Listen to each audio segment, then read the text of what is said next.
back like zombies rising from the crypt. It's the return of Really Playing Games Starfinder against the Aeon throne. We're going to a prison colony on a moon. I'm Graham, and I'm playing Murphy, the Patra operative. Pew!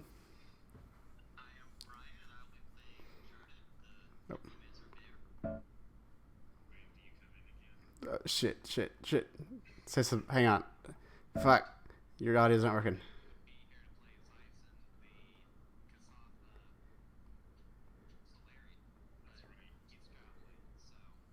Shit. Hang on. Hang on. You're. Wait. Shit. Why aren't you working? Hang on. Your audio is not working. I think no one can hear you.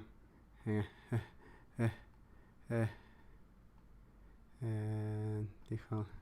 Okay. Someone say something. Hello. Okay, now we're good. Brian, you start again. This is Brian. I'll be playing Shardik, the uplifted bear technomancer. And then it would be Garrett, but he's not here. Okay, fine. Ross playing Yulia, the Vlaka witch warper. I'm also Ross, and I'm playing Ozzy, the Ahsoka mechanic, and his robot minion Bobber. And I'm Patrick. I'm the game master. I once played zombies, but not today, as far as you know. Oh shit. So, 66 days ago, that's when this all started. A probe from the Aslanti Star Empire crashed on the Pact Worlds colony of Nakondis. And it's kind of been downhill from there for Nakondis for about 60 of those 66 days. That crashed probe led the colonists to find an ancient Aslanti ship that was also crashed on Nakondis. Pretty good stroke of luck for the Aslanti there. To just happen to crash where this ancient wreck was. The colonists from Magellan's Landing investigated both of these crashes, and they found some very interesting technology. The problem is that there were Aslanti also looking for this technology, and apparently they did find out that it was there. So a couple of weeks later, the Aslanti showed up, and they occupied this colony. They murdered colonists, and they took everything over. They kidnapped the android Cedona, who is friends with everyone in our party. And they took Cedona because she was the person who had been examining the rune drive, as you later found out. They took her, they took the rune drive, they put him on a ship, and they left. A couple days later, you show up. You were just hired to deliver supplies. Build some new buildings, maybe mining equipment, food, because they don't really have the agriculture up and going here yet. Normal stuff for a fledgling colony. Instead of just delivering your supplies and leaving, you embarked on a liberation quest. You met Jellic Fulson, who was a friendly but a bit of a weird colonist. He led you to his ex-wife, who is sort of the leader of the local resistance against the Aslanti. And over the next 5 days, I think it's 5, I didn't actually go back and watch all of the videos, but to the best of my memory, you have been here 5 days. You slowly or methodically took apart the Aslanti occupiers, culminating in a space battle above the planet. You shot the ship out of orbit, not before it was able to shoot a missile at the colony itself, the ship exploded, but some parts of it remained and crashed to Nakondis. The last thing you did last time was you flew your ship to the ruins of the Barazad and discovered that you could salvage its torpedo launcher, general parts that you could use to upgrade your ship, and also, importantly, the ship's beacon, which will, you hope, allow you to detect as an Aslanti ship. Mm-hmm. What is So stroke what's of next, luck? guys? Your ship is badly damaged. Many of That's you right. are injured. Mm-hmm. Are we? Yep. Yep. From a rocky landing. Did we fly our ship to the wreck, or did we park the ship in the town and then? Oh no, yeah. You parked the ship and you took the hover trikes. Yeah, because I didn't know if we could get the ship started again once we stopped it. After that rough landing. I mean, I don't think we really have a choice except to hang out until the ship gets fixed up, right? Looks like we're grounded. Pretty much. And Well, we should make sure that there aren't any reinforcements going to show up while we're waiting. how would we go about making sure of that? We can go through the Aslanti ship logs and see if they sent a last message before we shot them down. I don't think we have the logs. Maybe go retrieve them from the wreckage. It wasn't only a small part of the ship that. We need to find the black box. I mean, I'm pretty sure we looked through that wreck, right? You did. If you want to, you haven't found anything at this point that is a computer, other than the transponder itself, which is not currently active. I mean, it doesn't have power, but even if you hooked power up to it, it would not be active. You would need to hook it up to a ship. Well, I mean, I guess we find out how long it's going to be for the ship Are to get. the transponders always active when they're plugged in, or are they only send? Make a piloting check for me. I'm gonna ask the pilot. Okay. He doesn't need to make a roll. The answer is yes. They're always active. The important. Oh boy, 18's a low roll for you. It is. My plus 13 but bonus. you, as an ace pilot, you know this. Of course I do. They are always active. You never want to run the risk that someone pings you and your ship doesn't respond.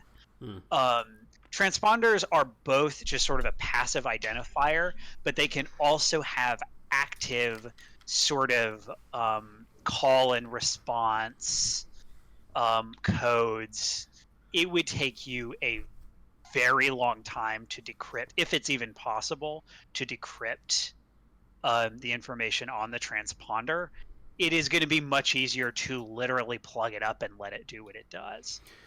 Good old plug and play on this one, boys.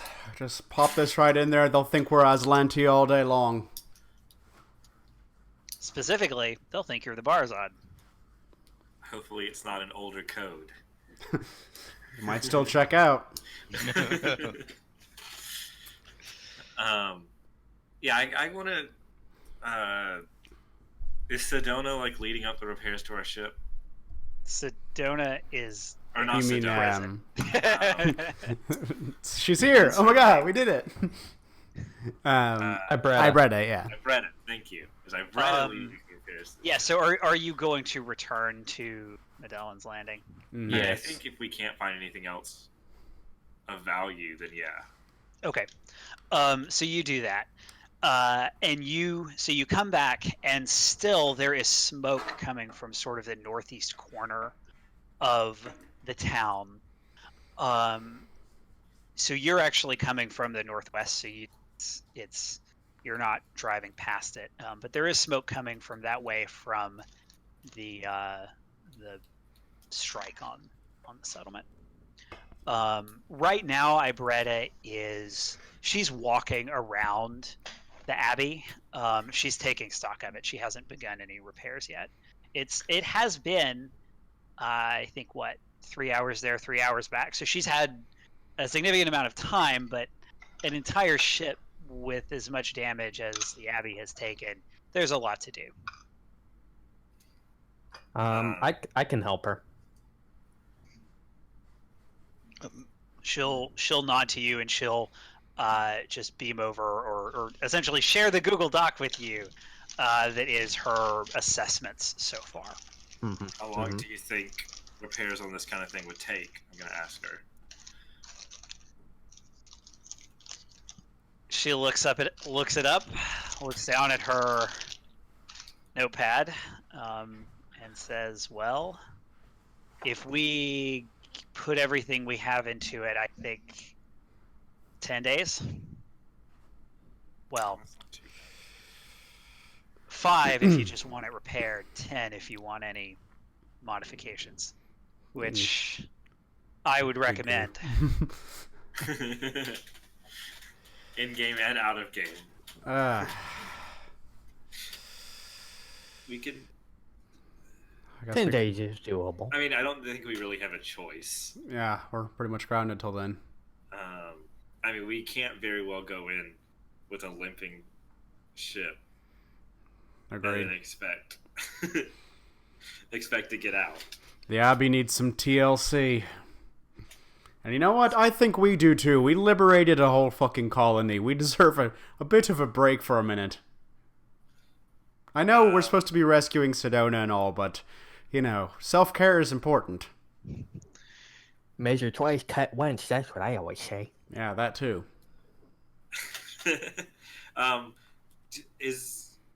I kind of want to check out the smoke, I guess, that's still in the northeast side. If people want to come with me, they're welcome to, but I want to see what the situation is. I will come with you. I'd like to as well. So you can walk over. If you open up your map of Mid-Ellen's Landing, the impact, they appear to have shot an Aeon torpedo at this part of the colony, and it hit. If you see southwest of where the cemetery is, those trees, it hit there. So it basically destroyed the cemetery itself, and the home just to the the home sort of to the southwest, which I believe was his name.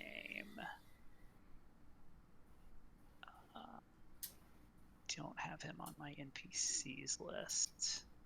The other Ludvar, yes, the other mechanic. I think that was his home. And then the storehouse itself is also pretty heavily damaged. And then there's a little bit of damage to the house to the east of Ludvar's. There is some fire. It doesn't seem to have spread or has already been contained. It has been hours. But there's some pretty significant structural damage, as well as the cemetery's gone. By Jellic. Ooh. Are they? So they're able to take care of the fire? Is not like an issue or anything? It is. There's no current fire. No. Okay. You look around and you can see that there are some areas that are wet, and then the house that was, or the module that was just slightly damaged, appear to have taken more of like sonic damage in game terms. Well, there's no immediate threat.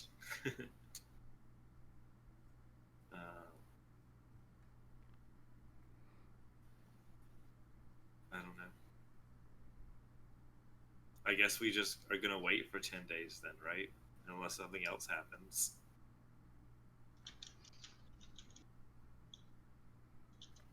Well, we could help with the repairs. We could help fix the damaged buildings. We could dig a new cemetery. I don't really want to do that.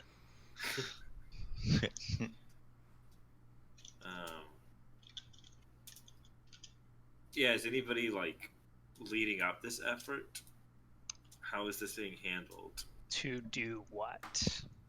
For repairs or to putting out, containing any of the damage? Like, who did all of that? Well, it was a number of people helped with the containing the damage. Let's see. So Doc Eplendell was one of the first people to respond, because the hospital is actually relatively close. It's on that sort of side of the town. She, through some talking to some of the villagers, you find out that she came pretty quickly. She discovered actually that Wellis was injured from the blast. He was out for a run actually, and so he's in the hospital. So he wasn't able to help, but sort of the folks you would expect. Rendell actually was one of the people who carried a bunch of water. I mean, he's young, he's strong. Even though he's a clerk, he's perfectly happy to carry some water to keep his office from completely burning down. Gariah helped a little bit. Yeah, and just some random other townsfolk. I guess.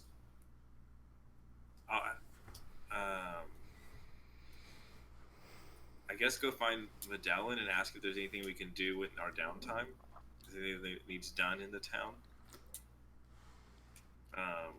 Since we're here for 10 days. Okay. He greets you.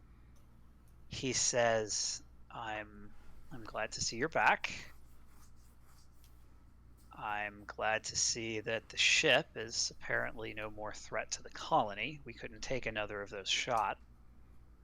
The obvious need is repairs to the modules that have been damaged.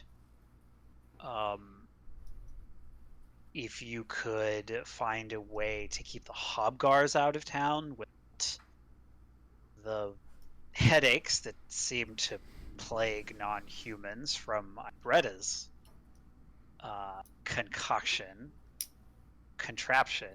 that would be helpful. We could always use food. Simply moving debris. Going back to the food thing. Do you eat hobgars?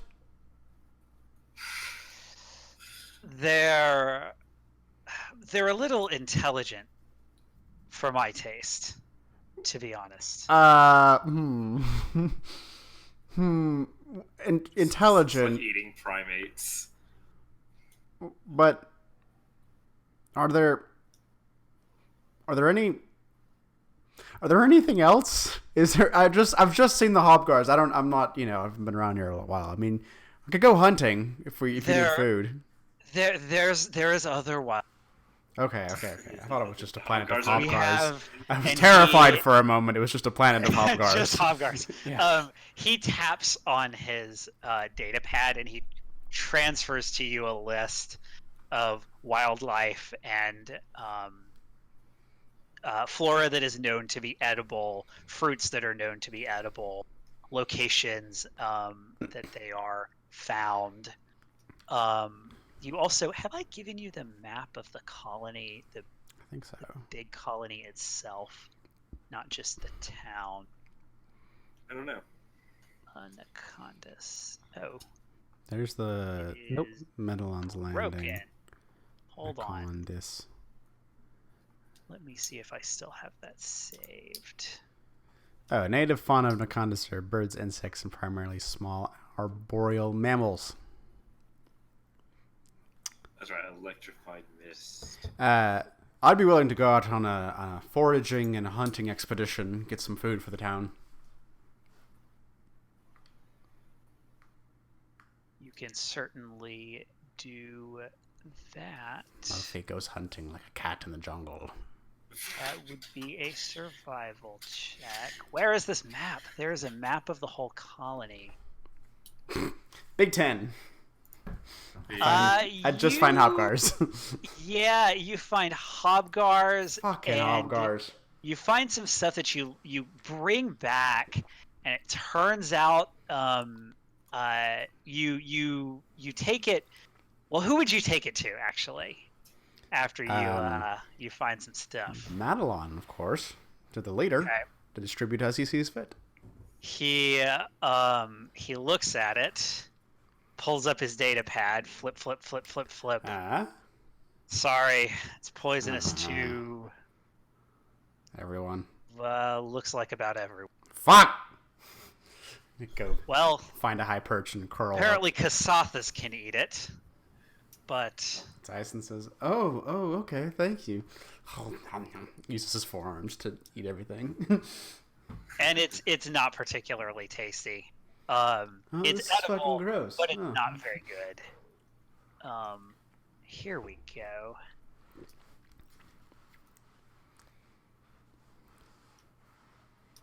Okay, if you give it a second.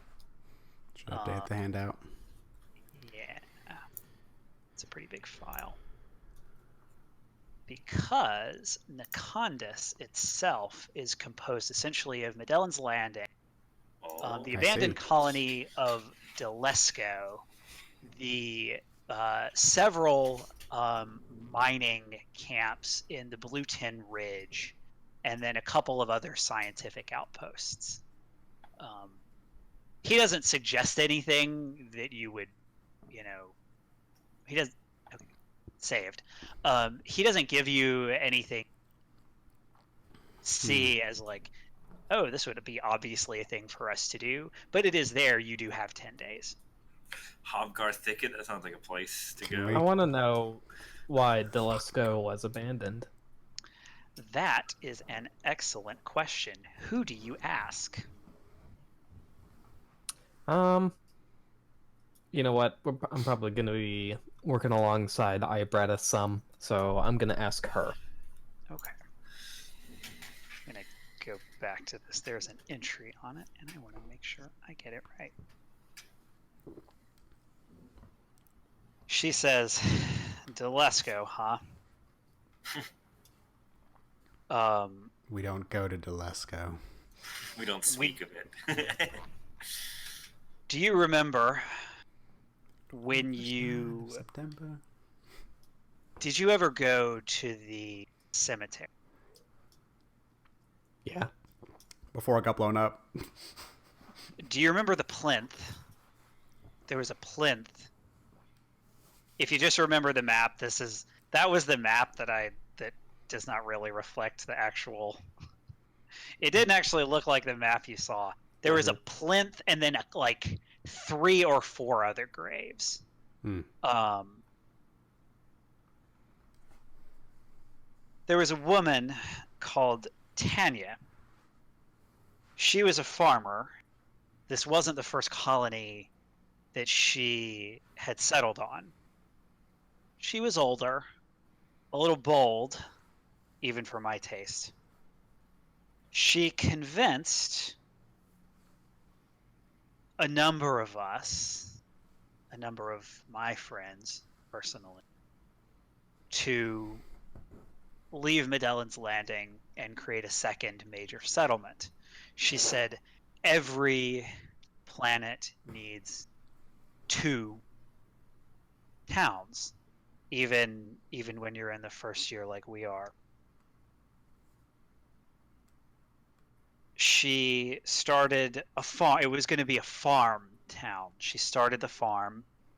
The crops began to sprout. And one morning, it was actually Jellic, went to go check on them, and the place was entirely abandoned. They were all gone. Spooky. The crops had grown somewhat,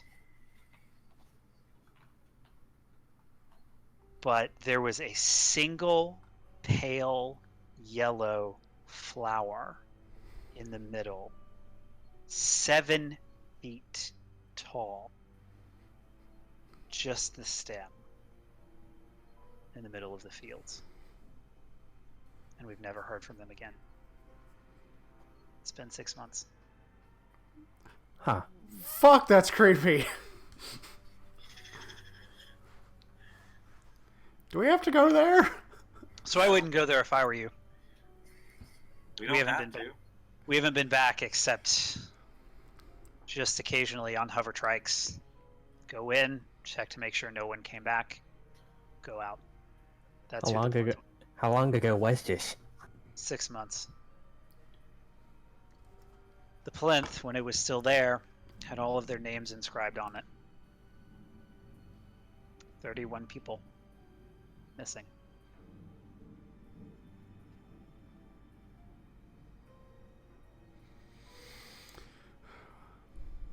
The over-under on anyone surviving in the wilderness here for longer than 6 months is pretty slim. Not the greatest. This isn't. I've certainly heard of still places, but if you don't know how to feed yourself, and 31 people, children, I don't see how. Maybe one, but they've never come back. And it's not that far. It's, let's see, 15 miles. They could walk in a day. Yeah, that's a grim prognosis.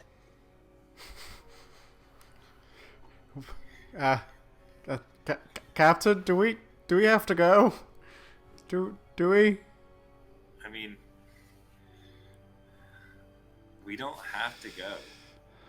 We are on a mission. You know, we were here to save Cedona. Right. We kind of unintentionally got wrapped up in a liberation movement. Some people's intentions are different than others, but yeah, I agree. Well, it wasn't the intention coming here that we would do that. Sure. That's what I meant. Well, I'll say this. The old Murphy would be gung-ho and wanting to go over there immediately, but I may have learned my lesson over the past few days about going headstrong into somewhere, so I will defer to your judgment, Captain.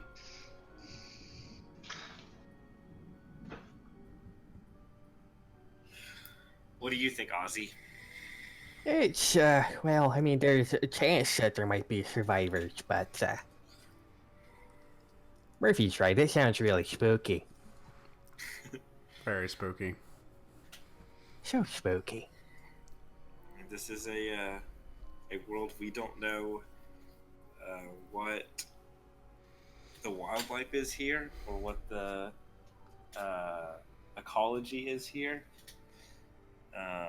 Maybe there's not any kind of indication that food grown here is poisonous or anything like that, right? I guess you didn't even find bodies, though.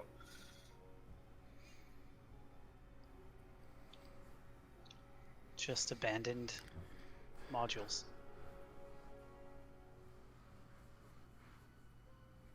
Maybe it's a mind-controlling flower, and they all walked into the woods. That's crazy. Yeah, that's silly. That couldn't happen. That's dumb. This isn't some space fantasy. It explicitly is. Do there happen to be any commonly known plants that do exactly that? Like a life science? That would be a life sciences check. Ooh, I have that. So do I. Behrman. Not great. With a 13 and a 14, I mean, it sounds like a thing that's possible. You know that there are magical plants. You know that there are sentient plants. You've heard stories of plants from other from other planes. I mean, maybe. Sure, why not? But you can't name one.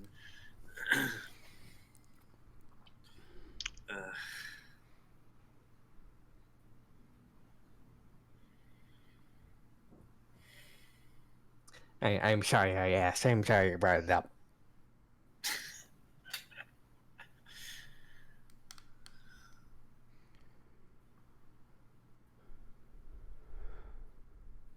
Well, I'm going to see if I can't figure out this hobgoblin problem. Hobgoblins. Okay.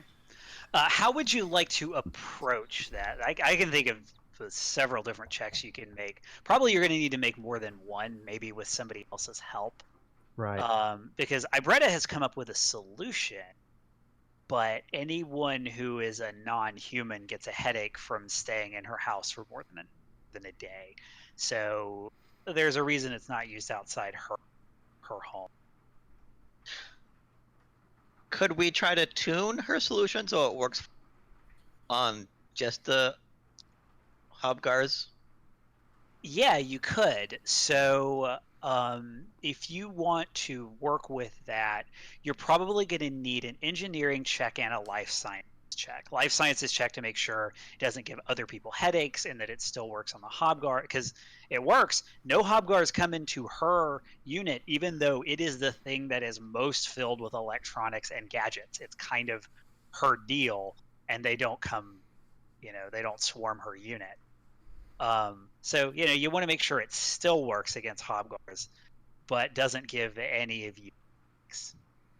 Luckily, you have several test subjects you can test it on. I will do that. Okay. I think that I would like to try to construct decoys.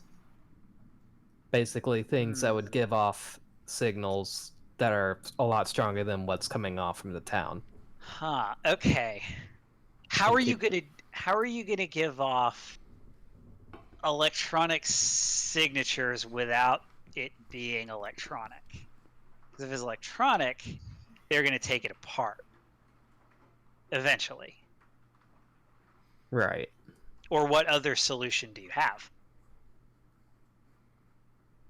I could just make it really, really hard to get into.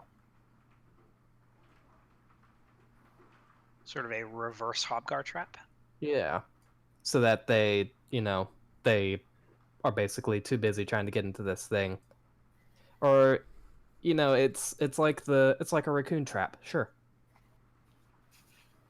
Where you have, you like hollow out a piece of a log and you put nails in it that are pointing downward and you stick a coin in it.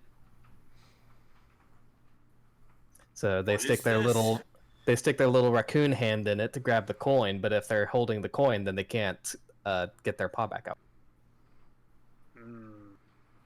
Okay. Is that a thing that happens? Hobgar trap? No, raccoon trap. Oh, IRL examples. Oh god. I mean, same basic premise, not necessarily the same execution. Okay. Give me an engineering check, and Shardik, go ahead and give me an engineering check for yours as well. You want life sciences as well? You rolled life sciences already. That was for something else. Okay.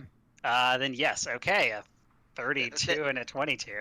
I was trying to figure out what kind of plant it was, and I did not have all that. Oh, that's right. Okay. So Ozzy, you are able to come up with something that works pretty well.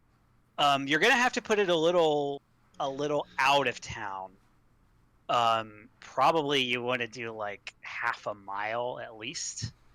And it looks like it'll last for a pretty decent amount of time. Eventually, you think they're gonna get into the bolts and they are gonna take it apart, but it'll help for a while. Shardik, You really hit on something. This is going to take you probably the entire time, just about all 10 days. But you can tell after about 6 hours of work on this, you think it's going to work. You just have to really tune it. That Ibretta had a really good starting point, and you have brought in a couple, principles that are more helpful. She doesn't have so much of a handle on life science. She just kind of tuned it until it didn't hurt her head, and the hobgars kept away. And so you're able to, with more knowledge of life science than she has, and pretty good engineering, she has pretty good engineering too. You think you're going to be able to do it, replicate it, and even you can set up stations around the entire town. You may not be able to actually produce all of them in the amount of time. Actually, you're not going to be able to, but you can tell them how to make them, and eventually they're going to be able to keep the hobguards completely out of Magellan's Landing. Cool. Can I patent this? And we can then sell it? Office? That is an excellent question. So, unfortunately, the person who would have handled patents is unfortunately deceased. Oh. In his absence, however, Magellan is able to issue you a patent. One problem being that you did not come up with this on your own. Mm-hmm. So you will get partial ownership of the patent, and Ibretta will also get partial ownership of the patent. That seems fair. But you are on a colony of the god of law, and you sure can. Boy howdy, do they do patent. So he issues you a patent, and he says he will be sending this to Ibretta Corp, to Abador Corp, as soon as he can with his next transmission, which is actually going to be pretty soon because they've had some shit going on. That'll be about tomorrow. It's going to be a very long transmission. Yeah, that'll probably be towards the end. After the important stuff. Hey. Yulia, is there anything that you would like to do during these days?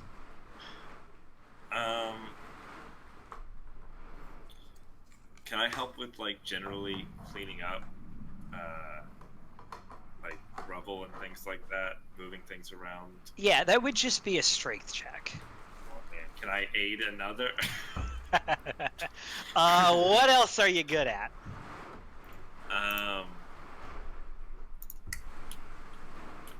If you have medicine, there are at least 2 severely injured people in this colony. You could help tend to them. I'm good at intimidate. Also good at bluff. Also good at mysticism and diplomacy. Okay. What would you like to do with one of those skills at which you are good? I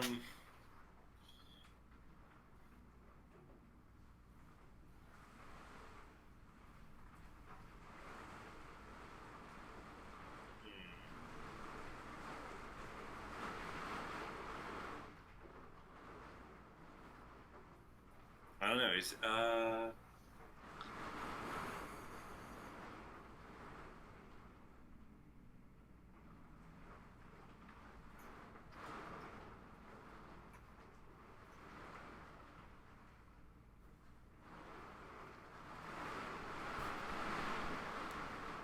Does anybody else hear that?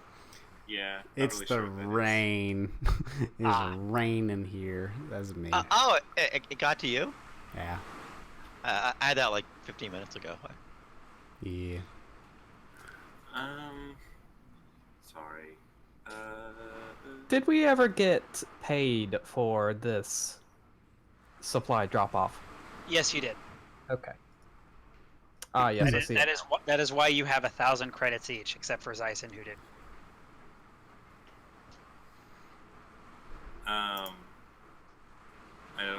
it either.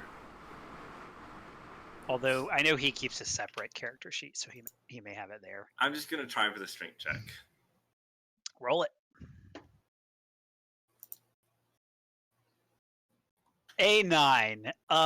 You feel like you're helpful some of the time. I mean, you pick up a couple of rocks and you move them places that they were not previously.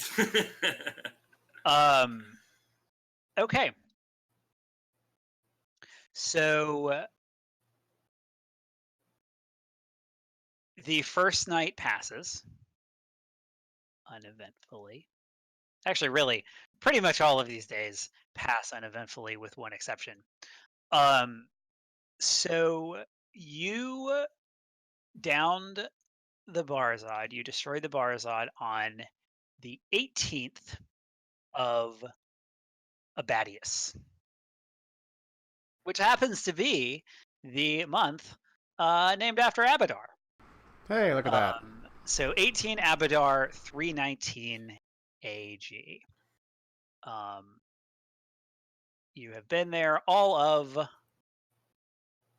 Oh, is it 5 days? I may have miscounted. Oh yeah, that's day 5 inclusive. Because you arrived on the 14th of Abadius. And that's because we started our game on January the 14th, because Abadius Look at is that. equivalent to January. Nice. So on the 22nd of Abadius, Ibretta has been working inside the ship, and she comes out and she waves down 1, 2, 3, 4. Shardik, you are the closest to her, and she's waving. Shardik, you're not like right next to her. You're the first one she sees. Shardik, come here. Okay, I will run over to her. You have a message. I just got the computer back online, and you have a message. Me personally? Okay. Well, all of you. Oh, I will gather the rest of my party. Mm-hmm. All right. You gather in the Abbey's probably where would it be, do you think? Do you think it would be on the bridge? Do you think it would be in your fancy quarters somewhere? Yeah, we have our luxurious quarters now. Yeah, you don't have a hack, so you can't put it in the entertainment suite, unfortunately. I guess on the bridge is fine. Yep. Following captain's orders. The source of the transmission is simply... Let's see. It is Absalom Station Bastion. That name ring a bell with any of you? Make a culture check. Let's see here. Oh, no. Murphy's actually decent at culture. 26. Do I know what Bastion is? You sure do. Getting a pop star? Bastion is the central headquarters of the stewards. Oh, fuck. What do we do? Who are It's the cops, guys. peacekeeping, diplomatic, intelligence, and system-wide police force. Fuck. They are kind of cops. They are other things. Among other things, they are also cops. They're So like space the cops plus the CIA. They are like The FBI. sort of combination FBI CIA State Department. Yikes. Yeah. Woof. They're a lot of things. Big brother, basically. What does it say? What does it say? What do the cops want with us? Okay. It is a pre-recorded message. Beep. Press Maybe play. And you see, turn on. a woman appears. She has brown skin, black hair with blue highlights in the front. Cool. She says, "My name is Major DiPadra Evosco of the Stewards. I don't know for certain whether you will have a chance to receive this message, or if the Aslanti invaders we believe it to be in Nakondis' orbit intercepted you. If you are listening, you truly are as resourceful as we have been told you are, and I have no qualms about relaying the following information. We recently received a troubling transmission from the Pact World's colony, Nakondis. It was sent from an android named," she sort of picks up a data pad, "Cedona, with whom I believe you are acquainted. She informed us she had salvaged what she believed to be an experimental starship drive from an ancient wreck she discovered on the colony world, and that a ship from the Aslanti Star Empire had suddenly appeared in the colony's atmosphere. We have received no further transmissions from the colony, leading us to assume her worst fears were true, that the Aslanti ship intended to attack the colony in order to lay claim to the device. Our records show you were contracted by Abadar Corp to carry supplies to Nakondis, which leaves you as the only Pact World ship with a chance of knowing the exact situation. We are requesting your aid in a matter of the system-wide security of Pact Worlds. If the Aslanti have indeed retrieved this experimental drive, we want you to enter the Aslanti Star Empire and attempt to either recover or destroy that drive. None of our ships are close enough to intervene in this situation in a timely fashion. We're willing to deputize you to operate in the Star Empire on our behalf for this mission. You come recommended by someone that we hold in very high esteem. We know that we are asking a lot from you with this request, and rest assured, you will be very well rewarded for your efforts when you return.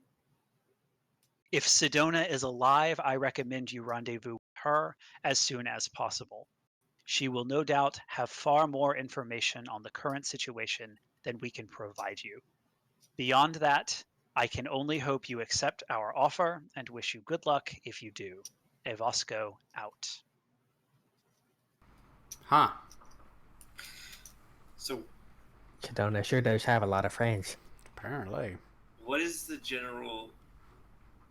Since Murphy seems to know about these people, what is the general Disposition toward the space cops? Yeah. So Murphy knows a lot. Does anybody else want to roll a culture check other than Ozzy? I guess I tried. I guess a 15. you got a 15. I guess Shardik, do you want to roll one too? Sure.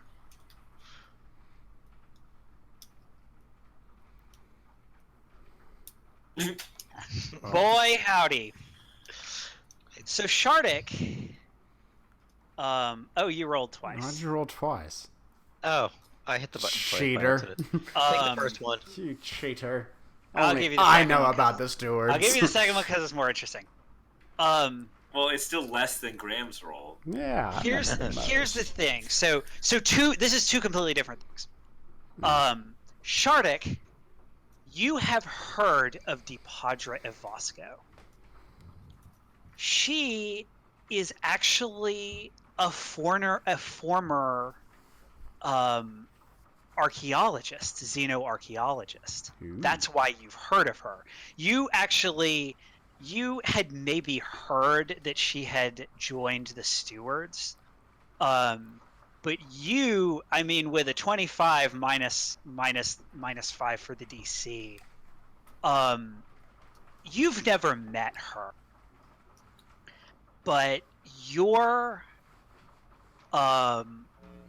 let's say your advisor, or whoever it was who was your mentor as a xenoarchaeologist, that person has written at least one paper with DiPadra Evosco, which is why you know who she is.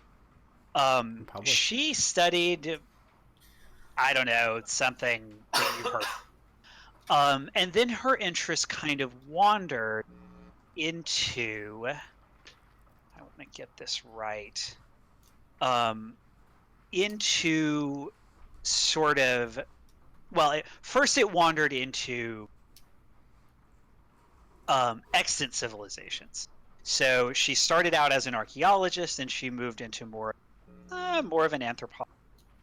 But then she took an interest in places like, well, the Aslanti Star Empire, the Unseen, and the Vesperium. And she published a couple of papers. She never really got much on the Aslanti. She actually became somewhat of an expert in the Vesperium. They're the major potential former enemy that you know most about. And Murphy hates then them. she apparently left academia. Well, guess she's a steward now. Murphy, you actually know, with the 26, you know a lot about the history and general sort of disposition of the stewards. The stewards actually have their origins as a peacekeeping force on, again, I want to get the planet right. It's not Abalon, it's Verces. They were a sort of, they weren't really warriors, so Verces has a bunch of little sort of city-states, and when the planet itself came together, became unified, the stewards were formed, or something like that. It's really unclear. They're really old. After the swarm attacked the Pact Worlds, they kind of inserted themselves, or maybe were inserted into the Pact as they're actually an integral part of the Pact at this point. They have a non-voting seat on the council, but the council directs all of their activities. So you know that there were people who were very concerned about having a Versite organization be important. This sort of neutral third party. That's certainly what they bill themselves as. There are times when they don't live up to that. There are times when they do. But they're not just, they're not just cops, right? They also are diplomats. They are the best intelligence service that the Pact Worlds has. And for the most part, day-to-day, crime is actually taken care of by the local forces on whichever Pact Worlds colony you are on. So they're more, let's make sure Eox doesn't go crazy and invade somebody. And they're also the major fleet. That's sort of those are sort of their three. The fleet is an important thing because the Pact World's got to have guns and they've got to have ships, and it's good that somebody has ships that don't just belong to Castrovel. That's good. Well, Captain, should we take up this offer? I mean, we're already kind of trying to rescue Cedona anyway. I mean, I feel like we're doing what we're already doing. I'll give you one further thing as well. It is very clear. Let's see. It is very clear to Murphy. It is also clear to Yulia that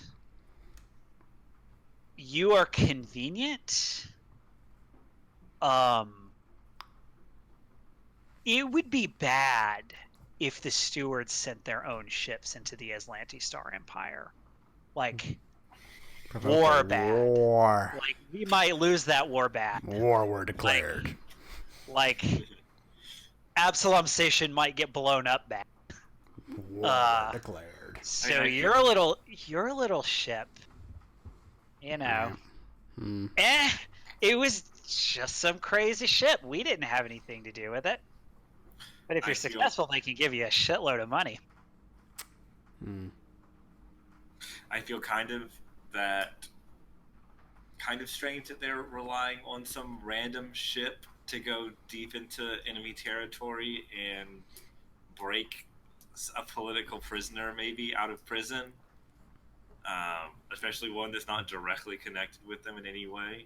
I mean, I understand the reasoning that was just given, but it still seems strange that they're just like sending somebody off on what is a decent chance is a dangerous mission. But I mean, we're gonna do it anyway. What are we supposed to respond back? Is that what they were requesting? She did not request a response. The system beeps again, and it says incoming file. Beep beep. Is it a virus? Do we have an antivirus installed? You can scan it, and it's not a virus. It's a data file. And it is the steward's file. It is marked as such. Their data file on the Aslanti Star Empire.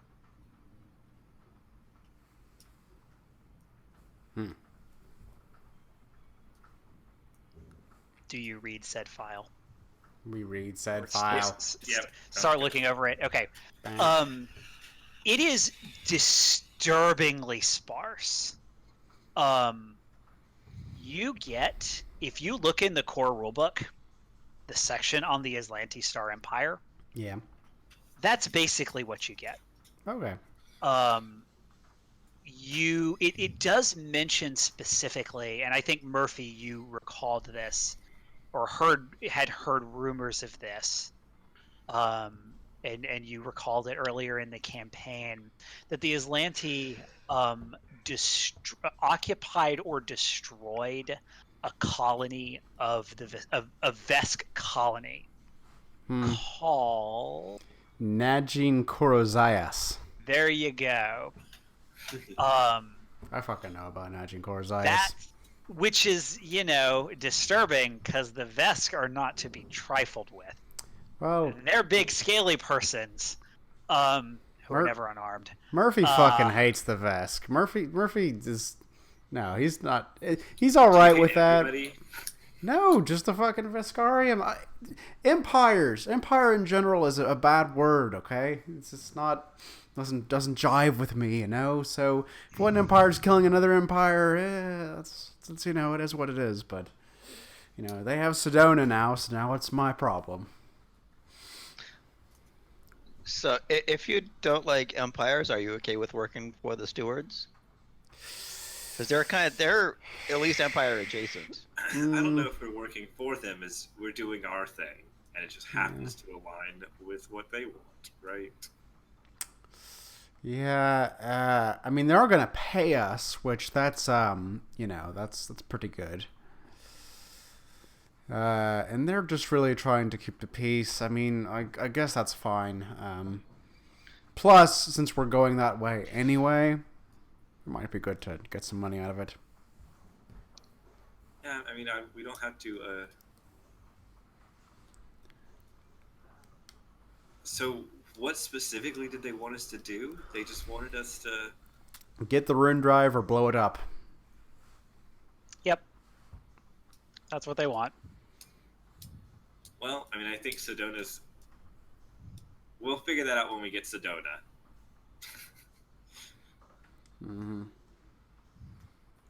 If they've taken it to, their capital or whatever, and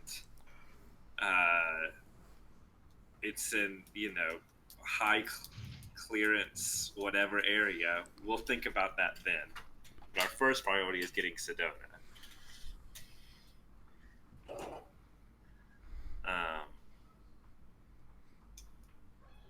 And it's probably best for everybody that we didn't regularly keep in touch with the stewards anyway, so there's not a connection with us. Yeah. Can we delete this message? Sure. Is there a way to super delete it? Someone would need to make me a computers check to super delete this message.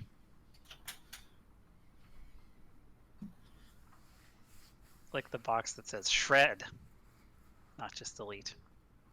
Is that an order, Captain? It's probably for the best. Yes. Okay. I rolled a 17 on my shred. Okay, you are able to shred the transmission. How about the data file? With the information. Yep. Can I keep it? It's kind of sparse, but I feel like we should. I feel like we might need that info later. Do you want me to like modify it so it doesn't say property of the stewards on it anymore? Yeah, can you manually copy it down? On it, I mean, not literally manually, but like retype it or something, and then delete it so there's not like a transmission trail or something like that. I don't know. I don't know how this works. I'm not a computer person. Open a text file. Manually type out every single letter. I mean, I don't know. Whatever is not Copy traceable and to them. paste. I'd like a copy as well. Do I have to roll it for transcription? No, I'll just let you do that. That's fine. You can strip all of the metadata or like even now, can't you determine like what kind of camera took a photo or something like that by the data but you can also remove that. Yeah, that's what I'm doing. So yes. Okay. However you feel whatever you feel is sufficient. I'm gonna trust y'all's judgment. Yeah. So Shardik and Ozzy, you want to load that onto your data pads? Yeah. Yes. You can do so. That will also allow you to take 10 on culture checks relating to the Aslanti Star Empire, should you wish to do so. What I should do is copy it onto Murphy's data pad so we can take the 10. He's apparently Murphy rolls really well on culture to know about the Empire. Very cultured. Pretty much every time. For somebody who really hates Empire, he sure does read a lot about them or pay a lot of attention to them or something. Gotta know your enemy. I mean, he knew what the drones were, right off the bat. Mm-hmm. Or was it Murphy that figured that? I don't remember. I think it was. Ozzy. I think I did. So how many has this been? The 10 days or what? That is I think it's day 3. Oh, this is day 3 of the 10. Yep. Okay, so we still do more stuff after this. Well, what you rolled was for what you do over the 10 days. Right, so the things you rolled are not yet complete. Okay. So I'm gonna put that data on my personal data pad, which used to belong to Sharu. Ah, yes. Sharu.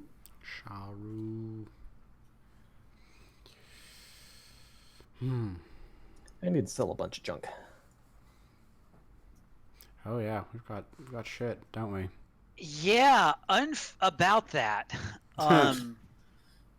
Unfortunately, there isn't really there are no for a colony of Abadar Corp. They don't have the money to buy My Aslanti valuables. Yeah, no, they don't. Maybe you can sell them in an I mean, world. You may be able to. So there's no typical commercial way to sell them. You may be able to find other options if you would like to seek those out, or if you have ideas.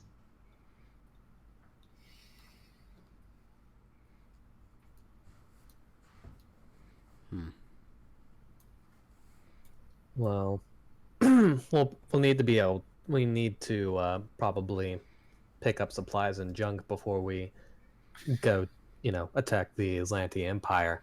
So, is there anywhere that we could go in between here and there? Not really how it works. No?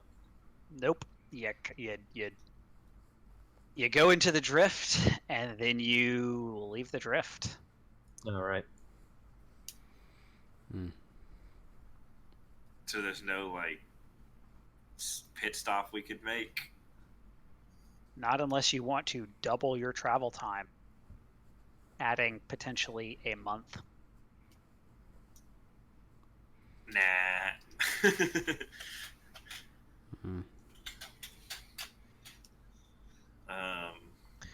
You do know that your credits are likely to work, because credits are, because this is a game, cred sticks work everywhere because Abadar says so. Basically, even in places where they don't care about Abadar. What if they're cash only? Credits are cash. Credits are king. Yep. Well, hopefully we'll find some place to cash in these Aslanti valuables that I have. And maybe some other shit that we're not using.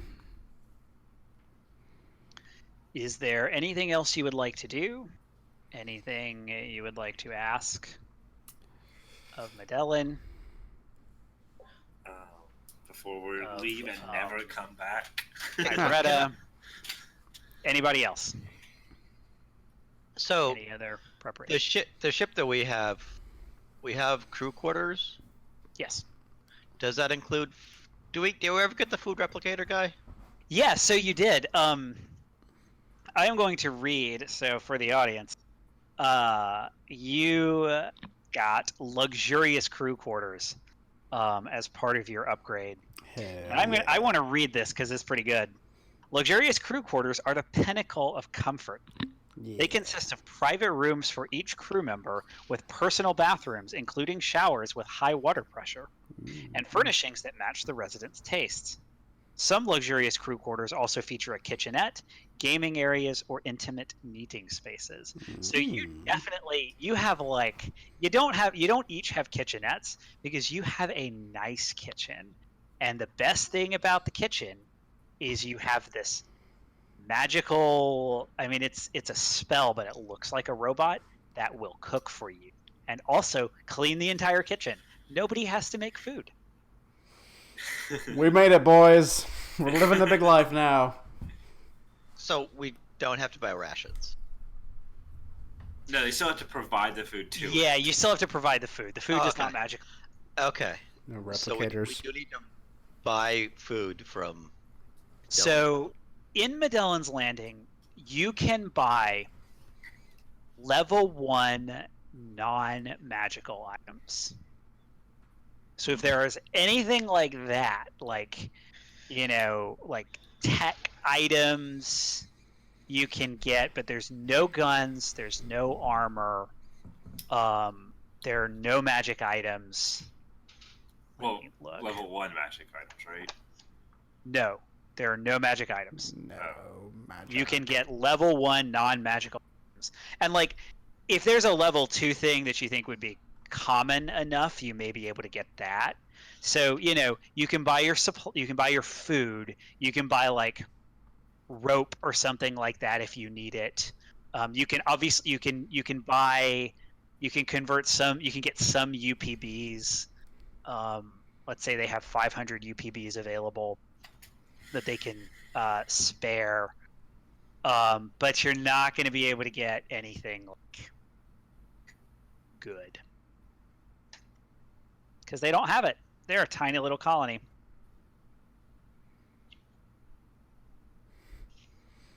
Looks like we need to, you know, go somewhere else to unload our goods. Yeah, I guess we'll just have to wait. Yeah, so like you could buy a med kit, med patch, flashlights. You already have manacles. Toolkits, fire extinguishers. You could get a grappler if you wanted one. Yeah, I'd let you have titanium or adamantine cable, that kind of stuff. And then, of course, food. Well, we should buy food. Can we buy a lot of food? Enough food for the journey? You can buy. I mean, just for all of you, you can buy several months worth of preserved food. They have plenty. They're preparing for 100+ people. So How they have much would enough that for cost? whatever it costs in the book. I don't know where it's listed, but other purchases, food and drink. Field rations. Well, are these common meals or are they rations? that's the question. Do you Um, want common meals or do you want rations? let's Because see. your fancy meal preparation spell is not particularly helpful on field rations. Yeah, what's the cost difference? So, a field ration is 1 credit a week, and a common meal is 3 credits a day. Yeah, there's also the ready-to-eat rations. Yeah, so it'd be 21 credits, 1 or 21 credits a week. Murphy's personally going for the good meals. So the 21 one. So if there are 5 of us though, right? Yeah. So that's 105 credits week. a week, and it's theoretical maximum like a month each way. That's how the drift works. probably. Yep, Going to that. 30 days. Yes. 5d6. Call it 28 instead of 30. So that's 820 credits. Hang on. So it's 21 times 5 for a week, right? It's 105 times 4 8. times 8 No, because times 8. Yeah. Because I want to be able to come back. Yeah, 840. 840 fucking credits. That's a lot of money. I'm gonna give it to you for Well, we could also go to ready to eat. Actually, you know what? They will give you food for free. They'll give you food for free. We You have did common meals for liberate your entire fucking Free colony. Give us your food. This Damn it. this adventure was not balanced around you having to pay for food. We mathed it out. We broke the food system. Do they have glass cutters? Ibretta has a glass cutter that she is willing to part with at normal purchase It's costs. 100 credits. I'd throw 100 credits at her and get my fucking glass cutter back. Okay. Woo! Anything else you would like to do, inquire about before you go?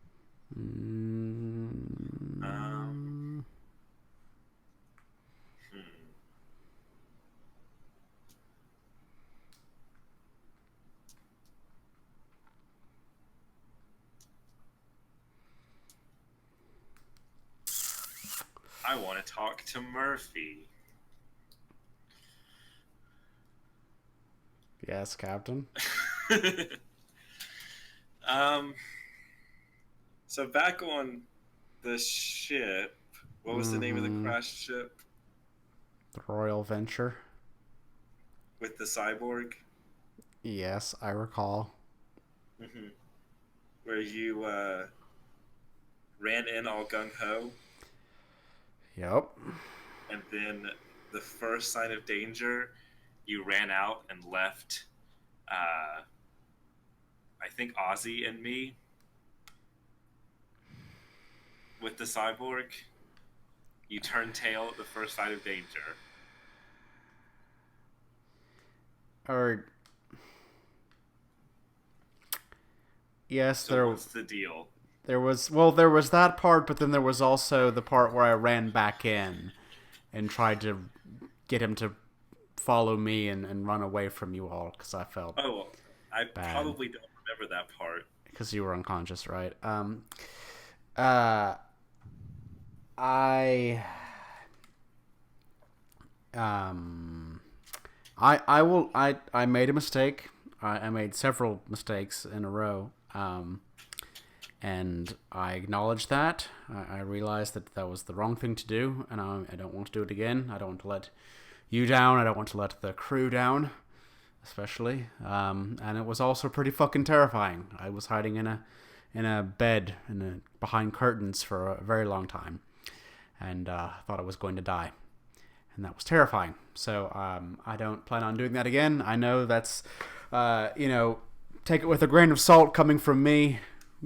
Saying I'm not going to run in being who I am, but I think I'm going to try. I promise you, Captain, I promise you, I will try to make an effort to do better next time.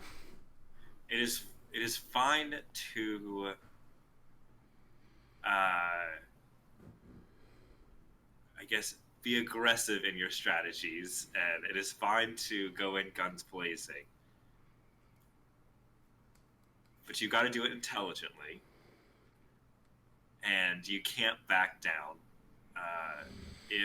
unless that isn't to say never retreat, but when danger shows up, you can't leave the rest of the team behind either. And then decide after it's too late to go back in. Right. Now you did better the next time we fought. You hung back. You didn't turn around and run. Granted, things weren't as bad the second fight, but right. We're doing this as a team, and you're part of the team. You're not an individual. We've got to help each other.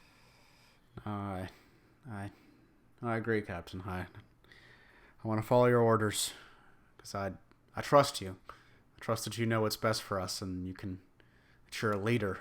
And I was trying to foment a rebellion and lead a rebellion, but I really couldn't. I don't think I'm necessarily cut out for that. Maybe I need to, let someone else drive.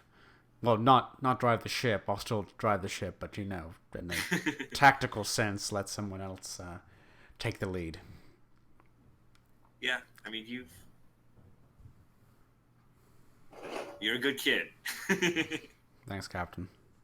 I don't know if I'm older than you or not, but I don't know. Yeah, no, Murphy probably doesn't reveal his age. He's probably younger, probably. No, I mean I still trust you to do your job. I especially after you've redeemed yourself a little bit, but try to be a little bit more smart about things. All right, Captain. That's what I wanted to say. Good talk. I'll go back to my luxurious crew quarters now. I'm not angry. I'm just disappointed. Scolded. I shared you the art of Ivasco.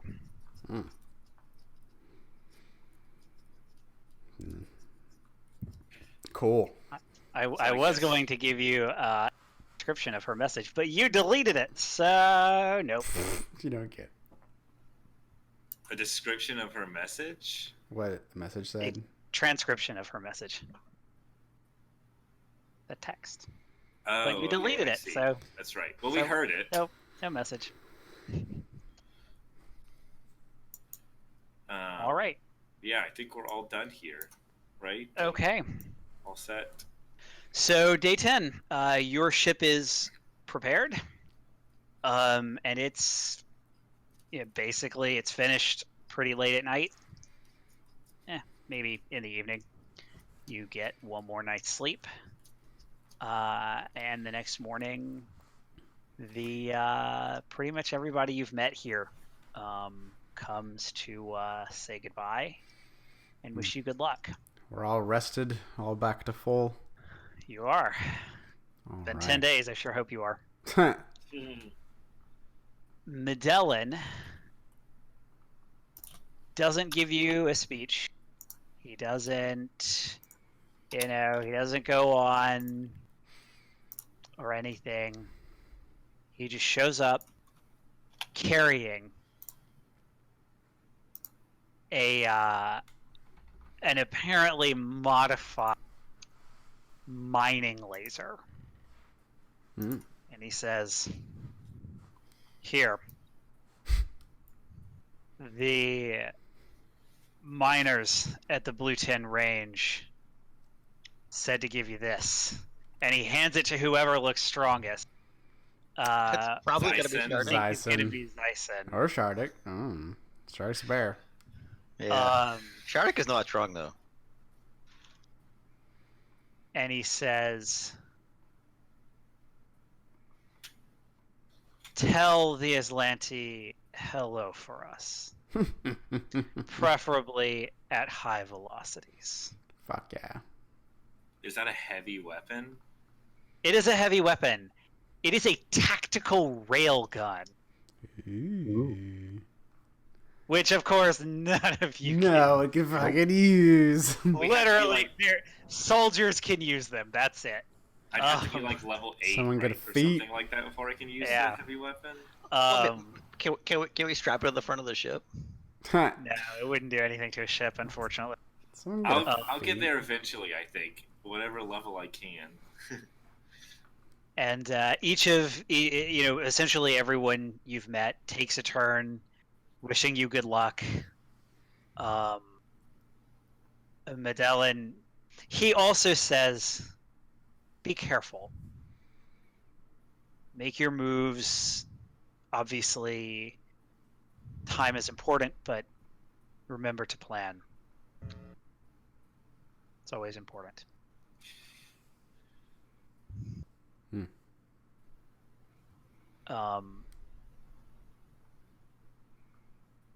Yeah. The only other person who's, says too terribly much is Ibretta, and she begrudgingly gives you each a hug, Aw, so sweet. and says thank you. I don't know how much longer I'm going to be here. Too many memories, I'm sure you understand. And well, Corsica's asked me to take Wellis when he gets better and take him for a little bit of a better education here. So if you ever need me, and she gives you sort of an ID chip that will let you send her a message if you ever need her. Got your number. Hope to see you again sometime. I hope this isn't the last time. Me too. Ha ha ha ha ha. And with that, you board your ship. Au revoir. You strap yourselves in. Incidentally, everything looks great. It has that new starship smell. Outside is shiny. Incidentally, you take any precautions to make your ship look like an Aslanti ship? Just asking. They're so far away, like they can't see. Probably. It is mostly done with like visual sensors. That is true. We could paint it in Aslanti colors. Ugh. Green and red. Never mind. Gross. If they We can just put one big green racing stripe down the middle, and that'll be good enough. Probably. I mean, I on wonder... sophisticated radar, you could tell the difference between different types of. Yeah, actually, the Barazot is actually pretty. It's just got some red markings on it. It doesn't even have any green. Yeah, so we're good then. Well, So you we're climb at the into Red it, Abbey. and you take off slowly Let's kick it. into the atmosphere, and then you engage your drift drive. Murphy, anything special you want to do to get yourself there? I want to punch it. I want to just like take this thing ripping through the drift. Give me a piloting check. Fuck yeah. Let's do it. Piloting. 19. Okay. So you jump into the drift. And it is 2 days into your journey into the drift. You realize you're not on the right course. What the I thought. And that's when you realize. That's when you remember you have a flight plan to use. Oh well, just pull that up and be like. So if you can input that into the computer and make your check again with a +10 bonus. Oh hey. It's gonna be real hard for you to fail with this +10 bonus. Watch me. Then Wow. the 10 on top of that, 36. Okay, 36. I thought that was with the 10. No. Roll me 5d6. Watch me roll. /roll 5d6. Let's see how long this takes. 18. That's not bad. 18 days. Yep. More than 2 weeks. That's 2 weeks and 4 days. That's how long it takes for you to make your way through the drift. During this time, I'm going to make sure that the beacon is all hooked up and operational. Okay. Give me an engineering check. Okie-doke. And then Murphy, why don't you give me a piloting check to sort of check it out?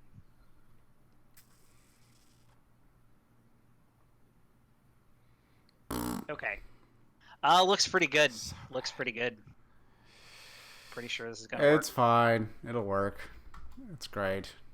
Are any of us? No. What? None of us are human, right? No. No. Nope. Gross. Can you? Is there a way to set up, like a voice modulator, to where if we have to communicate with anybody, that it could vaguely sound human?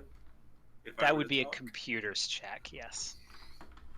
Could either Shardik or Ozzy set that up? I will do that for you. Oh gosh, I'm not Maybe. looking We'll forward see. to this. 23? Yeah, you're pretty confident that that's going to work. Cool. In case we get hailed. Any other particular preparations you make on your So, long journey? I made the Hobgar repellent device. Yes. Can I make another one that's Aslanti repellent? Just Huh. you. That only works on humans? See, the problem is that humans are self-aware. So I mean, no, not some really. of them are. Debatable.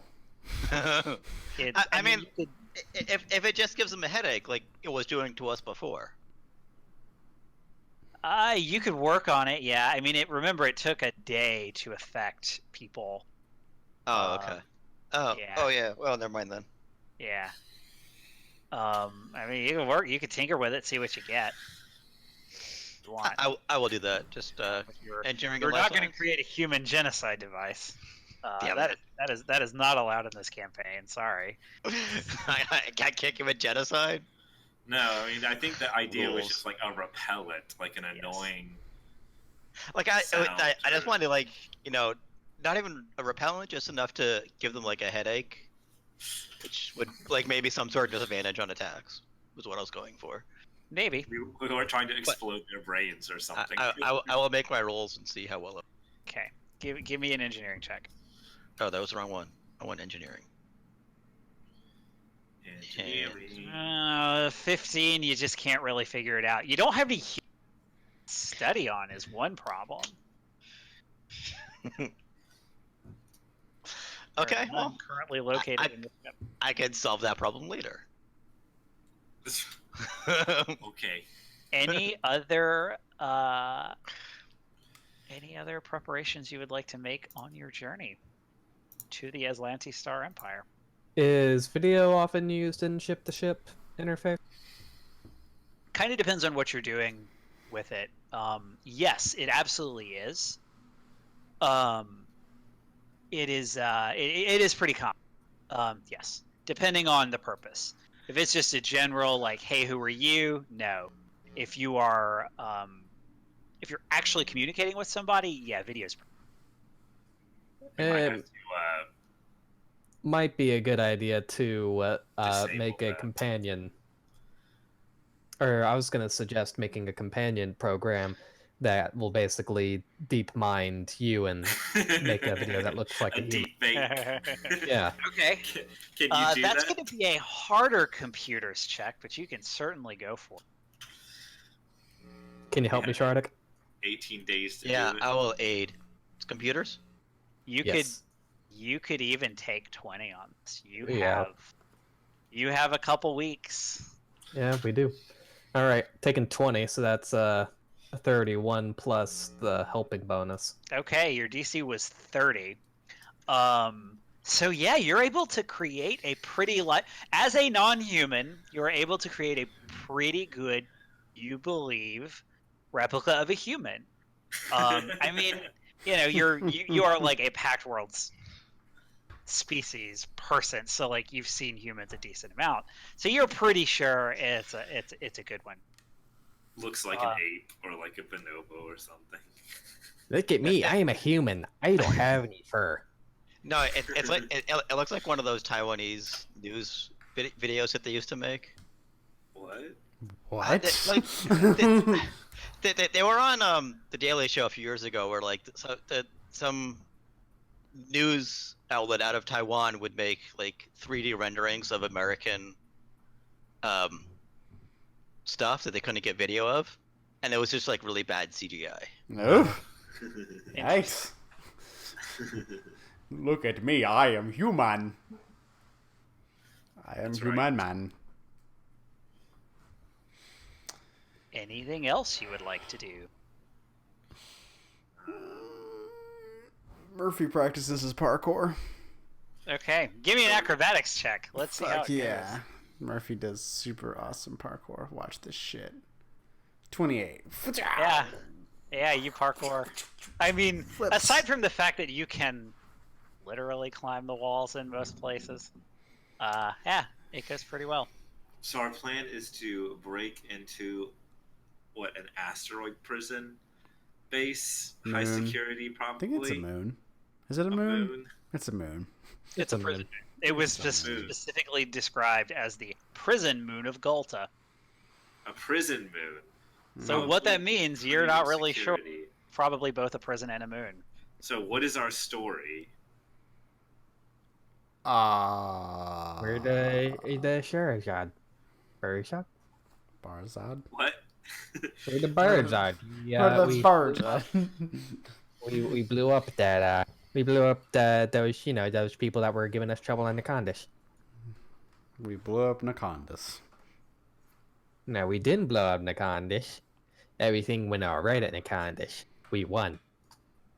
Okay. right. Show those filthy colonists what's for. Do we think we can push our luck and say we're here to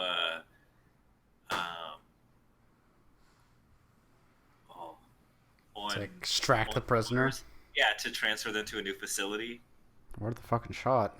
Well, see, the problem with that is that, well, when we dock, they're going to immediately tell that none of us are Aslanti, and we're going to have to talk to them face to face. So I'm thinking the best thing that we can do is land with obscurement. Clandestinely. So only use the other tactic if we have to. Only talk to them if we absolutely have to. That's right. How are we going to go about landing with experiment in a high security prison, or a moderate security prison? Well, we're probably going to have to stay out of range of their sensors and use our own sensors to try and find, well, someplace else, someplace low security that we can land.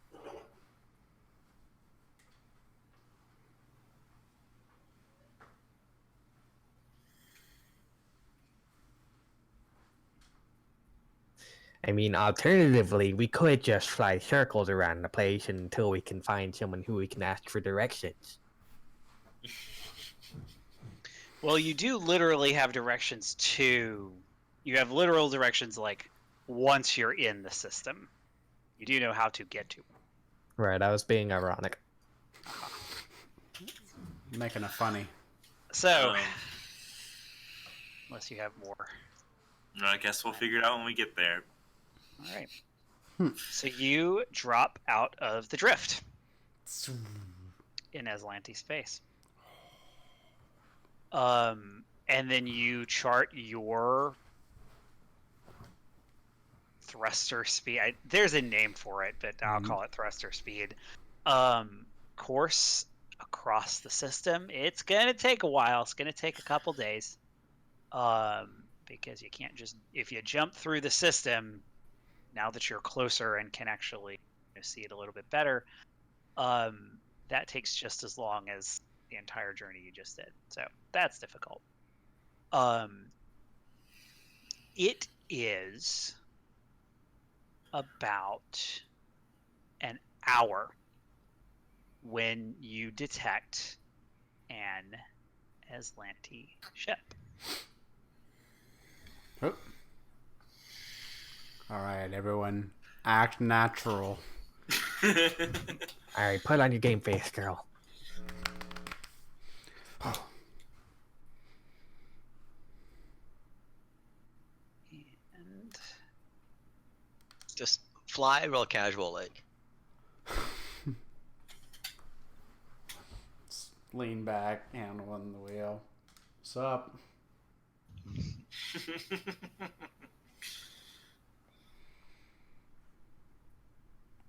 and the ship. Oh, I have to move you over. Sorry. My mouse keeps double clicking when I don't want it to. There we go. Just Whoop. The ship just you're going this way, and the ship just slowly approaches you. It's pretty clear. It's coming for you. I don't see it. Where's the ship? Oh, there it is. we're just gonna keep going straight, right? Unless we detect anything else. Good day. Yeah, it looks like they're intercepting us. Not if I get off the map first. And then it hails you. Oh, fuck. Well, it doesn't send a comms hail. It sends a handshake request. We will reciprocate. Accept handshake. There's no way to do it manually. It's entirely automatic. So it sends it. And it is received by your transponder. And like Ozzy and Shardik, you are like Matrix style, literally watching the at the same time, if you would like to be. I would definitely like to be. The transponder processes, comes up with the correct Beep, code, beep, beep, half a second, sends it back out. beep, beep. The Aslanti ship receives it, and then turns. Just makes a... Actually, it doesn't turn. It makes a nice broad arc around you. And then it, so it just sort of swoops past you, around you, and goes back the direction it came. As you continue on. High fives all around. Woo! We're not out of this yet. Seems to have worked. Yeah, right. Captain's right. We need to be serious and on our game for this. I just hope this. I hope they weren't able to send out now that I'm thinking about this now, but I hope they weren't able to send out a message that they were, going down or something like that before they got destroyed. But I guess we'll just have to keep going with the assumption that that wasn't the case.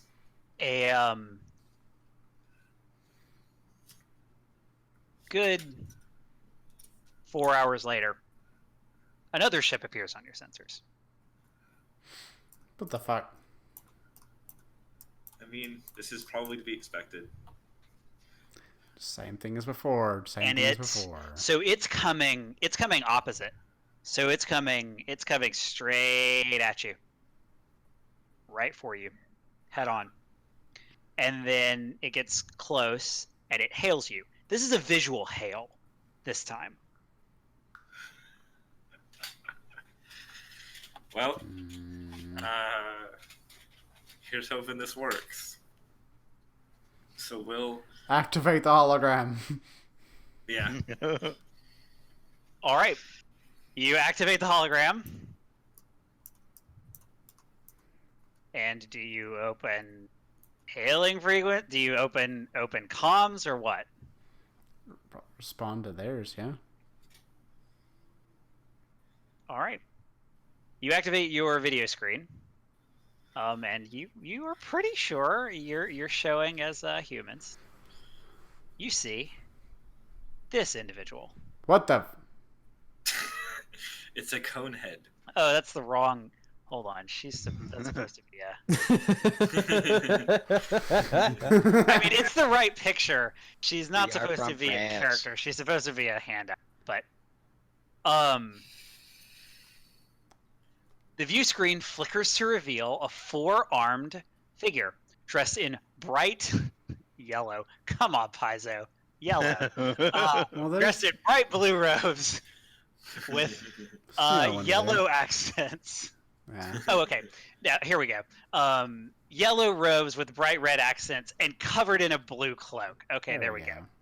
She gives a slight bow with all 4 hands, making a gesture in front of her conical hat. Good hunting, Illustri. I hope your travels have proven fruitful to you and the Star Empire. Would you care to see some items from home after your long journey away? And then you hear a beeping coming from her side of the conversation. Why? That's interesting. And she looks down and starts typing at her computer, poking at her computer, apparently. Is something the matter? She looks back up, folds her 4 hands together in front of her. And, I mean, you can't see her face, but you swear she's smiling. Why, hello, travelers. Welcome to the Atlantis Star Empire. Would you be interested in buying a few goods for your continuing journey? And she sends you a list of items that she has for sale. Can I do some kind of culture check on the ship or some kind of what you can do a computer check on the ship to scan it.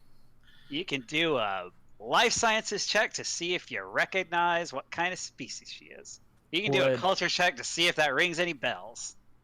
Is this something that commonly happens, when we're in Atlantis space? We're just gonna get hailed by some random. Do you ask her that? No. When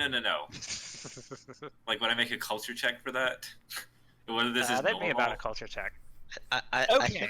I think I passed my life sciences check. Yeah, you did. And actually, this is it. This is all the good rolls that we're gonna have in this game. I am curious. I'll speak. I looked, but I didn't look for this one. Probably the only Shardik, maybe. I think they have their own language. In any case, she is a witch weird. I knew it. They are not unknown. You encounter them in the Pact Worlds. They're traders, actually. That's kind of their thing. They're very common spacefaring traders. I mean, they do other things too. They're pretty magically inclined. They are well known for their ability to catch magic missiles. So maybe don't magic missile her, because she will hit at your face through space. But that is what she is. You could do a sense motive check on her if you want to see whether she's on the up and up. You can ask her questions if you want to act like normal people. Lots of options normal people when you once. encounter a person in space. So we have Aslanti valuables that we recovered from the ship. I have them down as 3,500 credits worth. Are we able to sell these to her? Yes. Sweet. Do we have to sell these in person? From her, you can sell. Yes. So you're going to have to dock with her ship. That is necessary. There are no transporters. Okay. Little shuttle ferry across.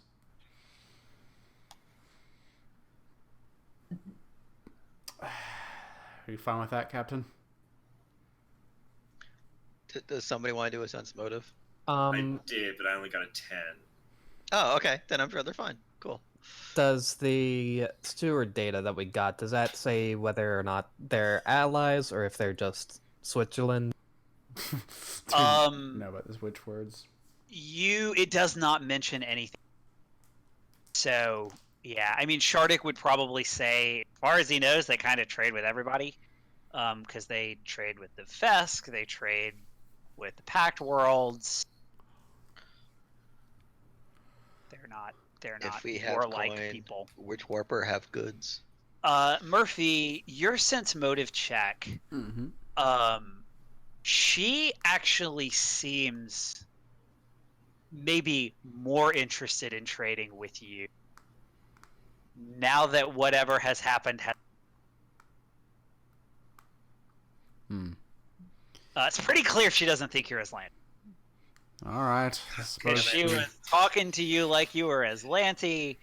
She looked at something and then she's like, "Oh, well, hello, people I like better than I did when I thought you were Aslanti."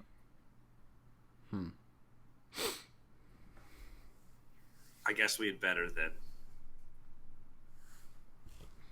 So you may purchase from her Clear Spindle Aeon Stone, Tactical Sword Cane, Iridescent Aeon Stone, Ring of Resistance Mark 1, Spell Gem of Charm Person, 5 uses, Amber Hypoloid Aeon Stone, Dark Sight Goggles, Sapphire Cone Aeon Stone, Serums of Enhancement, Commando, Diplomat, or Scientist, Sneak, or Warrior, which I think is all of them, Staff of Mystic Healing, Mnemonic Editor, or Viridian Balbus, I guess, Aeon Stone. Those are the things she has for sale. So if I pawn off the Aslanti valuables, now I have 4,436 credits, and we should probably dole some of that out to you all, or if we want to buy something for the group, could do that potentially. What is that Staff of Mystic Healing? It does nothing for you. Nobody has the healing feature. It says you can use that ability one additional time per day. If you have the Healing Touch class feature, okay, which you don't. Which no one does. That is what it does, not that is a bonus that you get. I see. So I think we should pool our money together and buy the Amber Hyperboloid Aeon Stone for Zysa. So maybe he will stop dying. Amber Resistance 1? It gives you DR1 to energy and. Yeah. DR1. Although that's not. He already has DR. Does it stack? He has DR. No, it won't stack. He gets DR like 1 or DR2. Yeah. And another thing he's been doing wrong is, or he did wrong that one time in that fight that he had it, is it lasts until he drops out of attunement. Not for one turn. I don't know. Not just one turn. Whichever's longer. So it's, I mean, obviously energy resistance, but it's also just energy resistance against range attacks. I'm kind of wondering if I want to get the mnemonic editor. So if you get the mnemonic editor, I will allow you to retrain all the way back to level 1. So you would still be a Yosoki with your, let's see, you would still be a Yosoki. You would still have your same background. Everything. You could even change classes if you want. I'm probably going to get one as well because I don't know. I wanted a different feat at level 1. I don't really use it at all in practice. Yeah, same. Yeah, it says if you use a non-editor, you can undo 2 levels worth of decisions about. Yeah, it says 2. I'll give you the ability to go back to. So basically, if you want to change your first class, if you want to redo your character, you can redo your character. And here's your one opportunity to do that. Because not all of us have played Starfinder all that much. So. Can I also purchase information? You can ask her. Just ask. You don't have to buy it. Jeez. And if she has a price, you can certainly pay that price. But you can ask whether she has information for sale. Basically, I want to know a couple of things. One, how she knows that we're not Aslanti. 2, what is her name? Leanings, I guess. Obviously, she's not fully in support of Aslanti, otherwise she would turn us in. Her name is Seonsi. It is. And what can she tell us? If it seems apparent that she's not willing to report us. Okay. Can she tell us anything about you ask her? So you ask her the first question, and she says, "It's funny. There is a design quirk, flaw, particular. There is a particular signal that is emitted by Pact World ships that I travel everywhere. I have seen it. Perhaps others have seen it. You may wish to be careful. I know the Empire would be not happy if they found you here. Yes? Yes. I'm gonna look to Ozzy or something. Do we have a transponder for us? That we. It is not the transponder. It is more the engine, and I am afraid it would be difficult, to my understanding, to remove such a resonance or whatever it is, to remove it with Pact World's equipment. You probably didn't even know it was there because it is there all the time. But when you leave the Pact World, at least when you come here, it is distinctive. This is common knowledge or is not common knowledge? I do not know. All I know is I saw it. It makes you stick out like a sore thumb. I communicated with you for perhaps 10 seconds, and without even scanning for it, it jumped out on my screen. Well. like you heard it in the background? It just a simple scan, the most simple of scan. Oh, okay. Well, I am not an engineer, but I recognize it when I see. I might recommend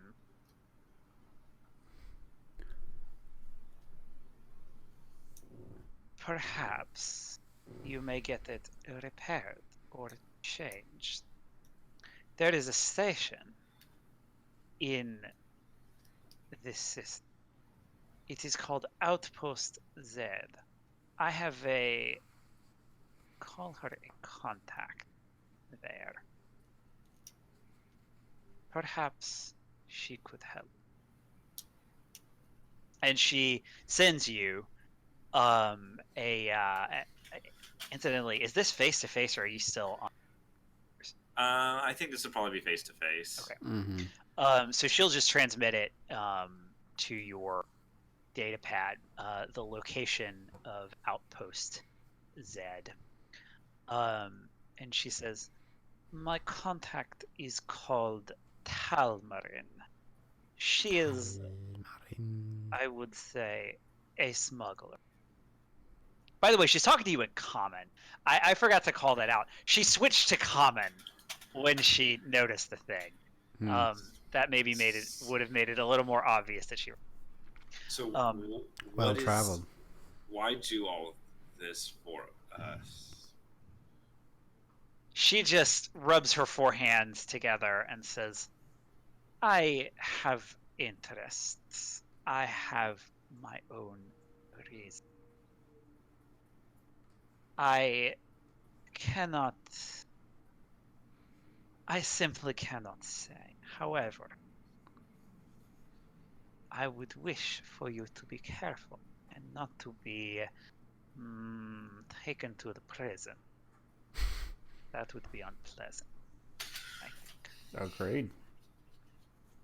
What can you tell us anything about the prison? I only know Golta by reputation. I have never been there myself. I hope never to. It is not a place you want to go. And that is the most that I really know.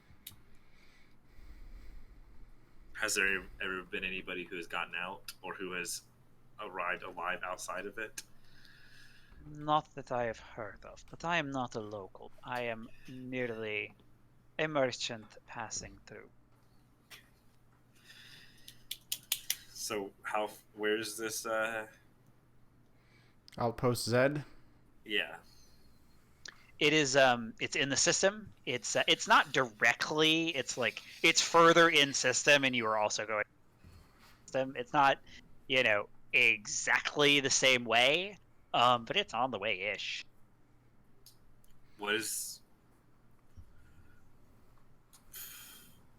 If we were to go there,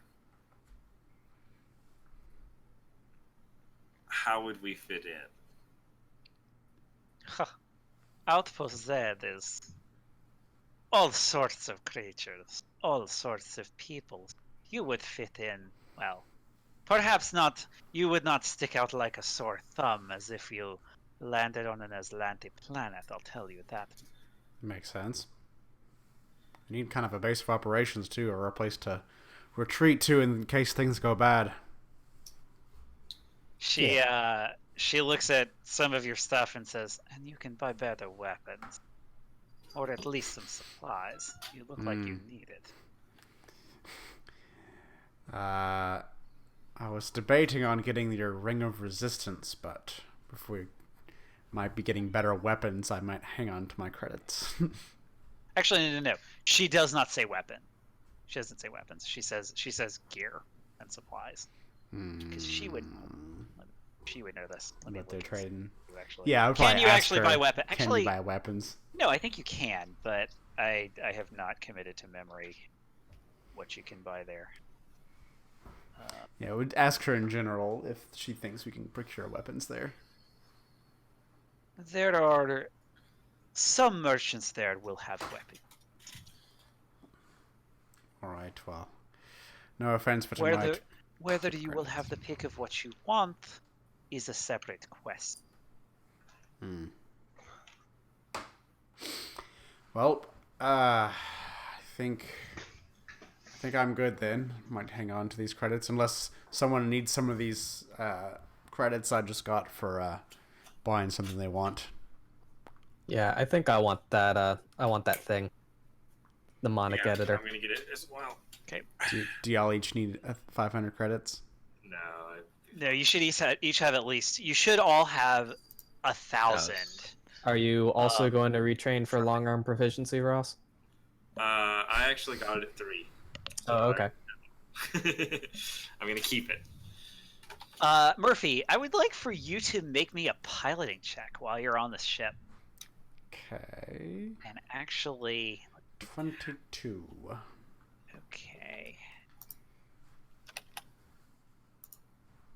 Let me look this up. So this ship is... I think it's in here. I'm hoping they have a picture of it. Because this baby is a Tetrad Caravel. Nice. It's a tier 6 ship. Ooh.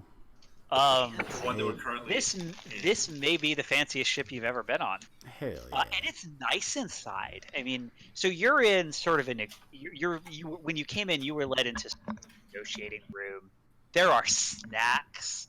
There is water. There's comfortable furniture. Murphy eats all the snacks. In Chardic, some Biscoff crackers.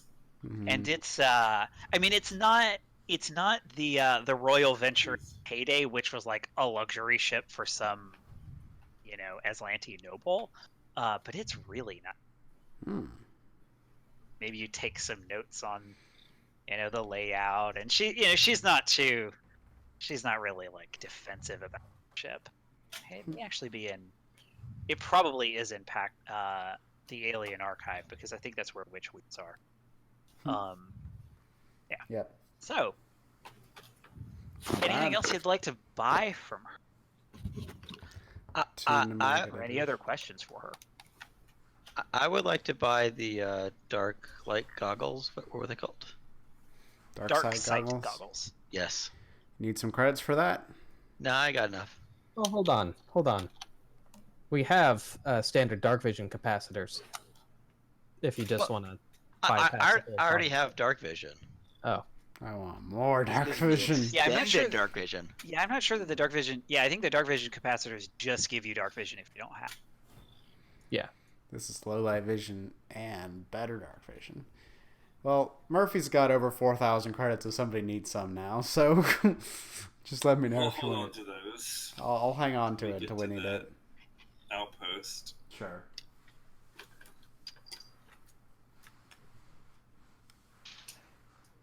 All right. Anybody have anything else? Nope. Nice ship. All right. I eat a few more cheese plates and scratch some of the furniture and we're good to go. Okay. So, where are you going to go?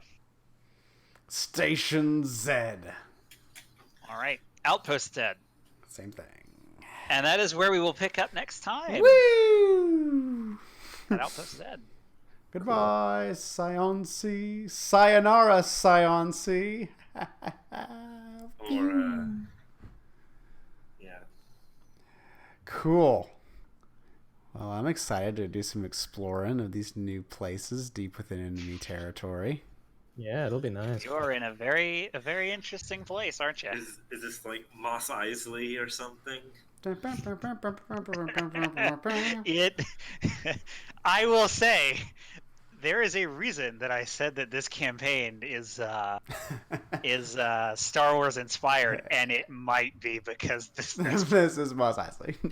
Sweet. Is there never been a place of more scum and villainy, or whatever that line is? Never place the more wretched villainy, and we will go and dive into this den of iniquity next time on Really Playing Games Starfinder against the Aeon throne.